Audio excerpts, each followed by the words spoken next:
Bledsoe was arrested. Patrick Montgomery was in court. Jonathan Manapa will stay in federal custody. No, I don't take responsibility at all. Everyone, welcome to the show. So 54-year-old Florida man and Florida Oath Keepers leader Kelly Meggs has been sentenced to prison for crimes he committed at the Capitol. As with the other Oath Keepers, this isn't going to be one of my typical sentencing videos because I've already shared all the majority of their crimes and their statements during the trial. So if you guys want to catch up on those, I've created an Oath Keepers trial playlist for you. It's over on YouTube. A couple of details, though, that I wanted to point out. Meggs tried to make it out like he was only in D.C. because he was providing security for prominent Republicans. And he said that they were just at the Capitol singing patriotic songs on January 6th. Well, Meggs took weapons with him. He stored them in a hotel across the river from the Capitol. The prosecutor also obtained numerous disturbing messages that he had sent to other Oath Keepers. One said, quote, "DC is no guns, so mace and gas masks, some batons. If you have armor, that's good. During the day, it's kind of boring, but when it starts getting dark, game on." He also said, quote, "I'm going to go on a killing spree. Pelosi first." And then in addition, Meggs messaged someone on January 3rd, and he confirmed that January 6th, quote, "isn't a rally." Meggs also took part in firearm training prior to January 6th to, quote, "learn how to gunfight at close distance with a rifle in a fast and effective manner."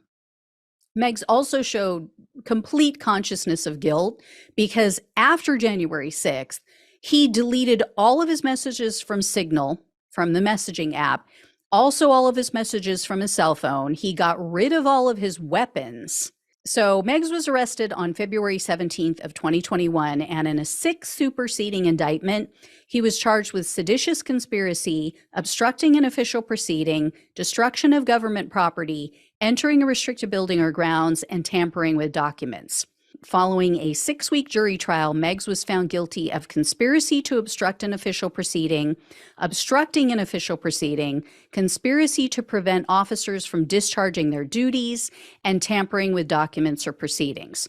So Meggs was facing up to 20 years in prison, 3 years of probation, and $2,000 in restitution based on the most serious of the felony convictions. But this time, the government requested a terrorism enhancement. So they asked for 21 years in prison, $2,000 in restitution, and a fine of $35,000 because Meggs has raised $158,000 by playing the victim in the media. And he's been raising money on his Give, Send, Go donation page. And then on top of that, the prosecutor said that both Meggs and Oath Keepers founder Elmer Stewart Rhodes have had their legal fees covered by a third party. So they aren't even using the money that they're raising to pay their attorneys. It's just all free money for them. And Meggs remains completely defiant. He's completely unrepentant. In numerous media interviews since he's been arrested, Meggs claims he's a political prisoner. He blames Nancy Pelosi and the Democrats for the Capitol attack. So he lies and says, oh, this was all a setup, which I find hysterical. Because we all know, it's a bunch of BS, right? This was not a setup in any way. But if it was, think about what that means. It would mean that thousands of Trump supporters were completely duped and completely played by people who they call idiots or senile. What does that say about them? You got duped by idiots and people who are senile. So even after his trial, he tried to claim that the jury was tainted. So U.S. District Judge Amit Mehta presided over the Oath Keepers trial, and he told Meggs that in his view, what took place on January 6th was completely at odds with what he claims took place and what he claims that he was there for.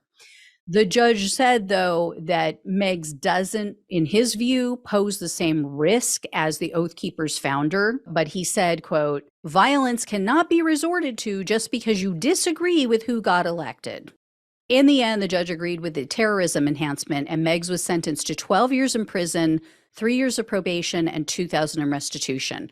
So Meggs has now received the third longest prison sentence of all of the defendants so far, all because he fell for Trump's lies. Now, what I can't seem to locate, though, is any mention of a fine.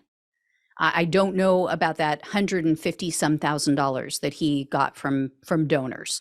It is absolutely insane to think that these people can profit off of their crimes like this, and they say crime doesn't pay. Yeah. So far, it really does. It really does. But anyway, guys, if I hear any more, I will let you know. Thank you so much for watching and listening. Please like, share, and subscribe. Please donate if you can. It really, really helps. I really appreciate anything you can do, even if it's just $1 a month. It's a huge help. So thank you all again. Love you all. Take care, and I'll talk with you soon.